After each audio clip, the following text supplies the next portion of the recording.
Oke, di video kali ini aku akan bahas tentang satu hal penting yang sering dilupain oleh para trader pemula, yaitu masalah modal. Gua banyak banget ya melihat YouTuber besar atau mungkin trader-trader lain itu bilang bahwasanya modal bukan segalanya. Dia bilang bahwasanya pakai modal kecil itu juga bisa, pakai modal besar itu malah lebih bagus dan lain sebagainya. Tapi menurutku hal yang signifikan ini itu adalah hal yang mempengaruhi psikologi kita. Kalau semisal menggunakan modal kecil dan lu tradingnya adalah menggunakan lu sampai bego pun nggak bisa kaya. Camkan itu teman-teman. Karena mentalitas menggunakan modal kecil dengan menggunakan modal besar itu gamenya berbeda. Tapi bang, itu kemarin ada YouTuber bilang bahwasanya kalau semisal menggunakan modal 2 juta dengan 2 miliar itu gamenya sama. Betul. Tapi yang dia bilang itu adalah investasi. Investasi dengan trading itu satu hal yang berbeda teman-teman. Ya, kita trading menggunakan aktivitas perdagangan dengan jangka pendek. Tapi kalau semisal investasi itu kan the long term. Kita tinggal taruh aja duit di sana, ya. Jadi gamenya memang berbeda. Jadi jangan lu samain dengan investasi. Trading dengan investasi itu berbeda teman-teman. Jadi kalau semisal lu menggunakan modal kecil, ya, dan lu berharap bisa kaya di sana, itu juga susah. Katakanlah lu pengen profit $1.000 dengan modal 100%. Lu butuh 10 kali lipat dari modal lu. Beda kalau semisal lu menggunakan modal 10.000 dan cari $1.000. Itu lu cuman butuh 10% dari gain yang lu dapat dari modal $10.000 tersebut. Artinya apa? Artinya mentalitas modal kecil dengan modal besar itu berbeda gamenya, ya. Dari cara persentasenya, dari cara kita style tradingnya itu berbeda. Kalau lo menggunakan modal besar dan katakanlah lo menggunakan risk per trade 1% aja, setidaknya dalam 1 bulan lo bisa dapetin angka 10%. Anggap aja modal lo $10.000, lo dapat 10%. Lo dapat $1.000 atau 15 juta per bulan. Lo bisa buat hidup dengan angka 15 juta itu. Tapi kalau semisal lo menggunakan uang $100 dan lo profit katakanlah 10% aja sebulan, itu profit lo cuma $10. Lo mau makan apa $10? Ya, jadi lo jangan ngomongin bacotan orang-orang yang gak jelas teman-teman.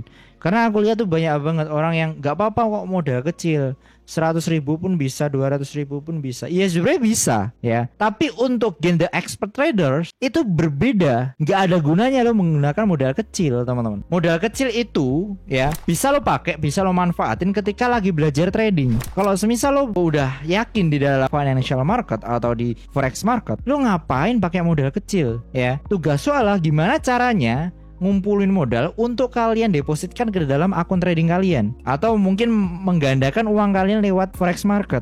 Jadi gamenya seperti itu. Kalau lo emang rasa yakin ya dengan kapasitas lo, dengan skill lo yang lo punya, kalau lo yakin ya udah lo lanjutin aja. Jangan di zona nyaman. Jangan lo berada kayak ya udahlah nggak apa-apa aku cari $10, $20. Lo mau sampai kapan trading bos? Lo nggak mungkin di market terus. Karena di market tuh jenuh bro. Gua kasih tahu ya, di market tuh jenuh. Gak mungkin keseharian lu trading terus. Lu harus punya yang namanya aktivitas lain. Lu harus networking juga. Lu harus punya expand ke yang lain. Jadi ada satu hal penting yang lu harus tahu di sini. Kalau lu nge-stuck di trading, yang akhirnya lu yang depresi. Kenapa gua bilang seperti ini? Karena trading for living itu menurutku bullshit. Maksudnya trading for living ini adalah dimana trading untuk hidup, ya. Yes, oke lah, ya. Kita dapat profit dari trading, kita bisa pakai untuk memenuhi kebutuhan kita sehari-hari. Tapi pertanyaannya, apakah selama 24 jam kita trading terus? Kan enggak. Ada fase di mana kita quality time sama keluarga. Ada fase di mana kita mungkin naikin value kita. Kita bisa baca buku, investasi leher ke atas dan lain sebagainya. Kan nggak mungkin kita 24 jam trading terus. Jadi dengan ini kita tahu bahwasanya trading for living itu nggak ada bro, ya. Hidup dari full trading dan lain sebagainya nggak ada cuk. Nggak ada pasti seperti itu. Pasti ada orang yang trading for living. Itu pasti ada bisnis lain, punya kesibukan lain, punya kerjaan yang lain. Nggak mungkin dia trading selama 24 jam ngabisin hari-harinya cuman buat trading doang. Karena kalau misal lo paksa buat trading terus, di sisi lain psikologi juga nggak bagus. Lo harus mantengin chart mulu, emosional lo terpancing dan lain sebagainya. Jadi menurut gua, satu hal yang penting di sini adalah gimana caranya lo bisa naik level. Apakah lo akan nyaman dengan angka $10 itu? Apakah lo akan nyaman dengan angka $100 itu? Gue yakin lo pasti kesulitan di sini. Kesulitan dalam mengelola manage balance, kesulitan dalam dimana lo bisa expense di market, lu pasti akan kesulitan. Berbeda kalau misalnya lu menggunakan modal $10.000 yang gua bilang tadi. Gamenya seperti itu, teman-teman. Jadi lu jangan ngira bahwasanya lu menggunakan modal $10 lu bisa kaya. Nggak ada, bos. Lu mentok-mentok paling profitnya berapa sih? 1000%. Ya 1000%, itu pun nggak tiap hari, nggak tiap bulan, nggak tiap momen ada ya. Jadi gua pengen kalian semuanya itu jadi seorang trader yang smart gitu. Nggak smart nyinyirnya doang, tapi tahu bahwasanya kapasitas lu itu berada di mana. Lu harus tahu itu. Kalau semisal lu udah tahu kapasitas lu di mana, lu harusnya tahu caranya buat naik level itu bagaimana. Step by step. Nggak ada yang namanya trading itu instan. Nggak ada yang namanya kayak instan ya. Kenapa gue bilang seperti ini? Karena gue lihat tuh banyak banget orang yang ngomongnya itu ngelantur ya. Bilang trading for living itu ada, hidup full trading itu bisa, 24 jam di market bisa. Hey bos, gak gitu caranya ya. Lo lihatlah ya trader-trader di luar sana, trader institusi pun kalian bisa lihat ya kesehariannya. Dia post di TikTok dan lain sebagainya. Dia ngapain? Buat kerjaan sampingan doang ya. Buat kerjaan sampingan, bukan kok cuman iseng-iseng gabut, enggak bro. Karena kehidupannya juga gabut. Kalau semisal dia full harus lihat market doang, ngapain? Nah kalau semisal lo tanya ke gue, bang lo ngapain buat konten YouTube? Kalau semisal lo bisa hasilin duit dari forex market,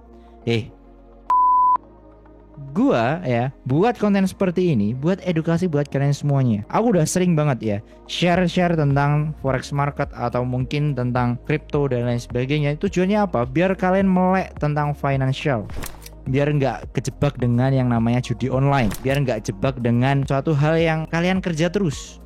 Gua nggak pengen akan hal itu. Jadi tujuannya ada biar gua bisa punya manfaat ke masyarakat. Gue tuh suka sama orang atau mentor-mentor yang dia ngomongnya tuh belak-belakan. Dia ngomong apa faktanya. Kalau seperti Papip tuh ya, ini institusi aku bahas ini bukan karena aku pansus atau apa, tapi aku memang sesuai dengan hati nuraniku sendiri. Bahwasanya aku suka orang seperti Papip. Aku suka orang seperti beliau. Dia belak-belakan ya. Dia bicara tentang fakta di sana. Bahwasanya memang benar kalau semisal lo menggunakan dengan modal kecil, itu lo nggak akan bisa kaya bro. Lo butuh berapa tahun buat kompon. Belum lagi lo gatel dengan tombol WD di akun trading lo. Lo sampai mau kapan mau menggunakan modal kecil? Nah sekarang kalau semisal di posisi gua, aku punya 2 akun. Akun kecil dan akun gede teman-teman. Nah akun gede ini memang kalian tahu lah ya, akun gede yang gua punya itu gua trade-nya jarang-jarang, tapi alhamdulillahnya dalam sebulan itu bisa lah ngidupin kehidupan gua sehari-hari. Nah akun kecil gua itu gua pakai untuk full margin. Misal aku deposit $100, yaudah aku bakal full margin, aku bakal habisin marginnya di akun tersebut. Ya memang tujuannya seperti itu. Karena kan nggak mungkin aku trade terus pakai modal gede. Di lain resiko, kalau misal aku barbar di akun gede juga resiko ya kan. Mending aku barbar di akun kecil. Ya why not, gak ada salahnya kan. Jadi gue suka orang yang seperti itu daripada orang yang bilang jaga ya, jangan lu ikutin inilah apalah itulah. Percaya sama gue, kebanyakan dari mereka itu scam bro. Mereka itu cuman pintar ngebacotin kalian doang ya. Mereka itu cuman pintar ngebacotin kalian doang, tapi isinya tuh nggak ada gitu. Gua memang suka orang yang blak-blakan. Contoh nih, misal kalian belajar mengemudi sama orang yang terlalu was-was ya, hati-hati bu dan lain sebagainya. Kalian lebih suka yang mana? Orang yang ngajarin nggak apa-apa, belajar sendiri, setir sendiri, daripada orang yang terlalu mengawasin kalian ketika kalian belajar mobil. Coba kalian lebih pilih yang mana? Kalau gue lebih pilih orang yang yaudah, gue nyetir mobil, gue belajar mobil, gue bisa melajari itu sendirian. Gue lebih suka mentor yang seperti itu daripada orang yang banyak bacotnya doang tapi nggak ada isinya. Cuman bilangnya hati-hati ya, pakai ini ya, pakai itulah.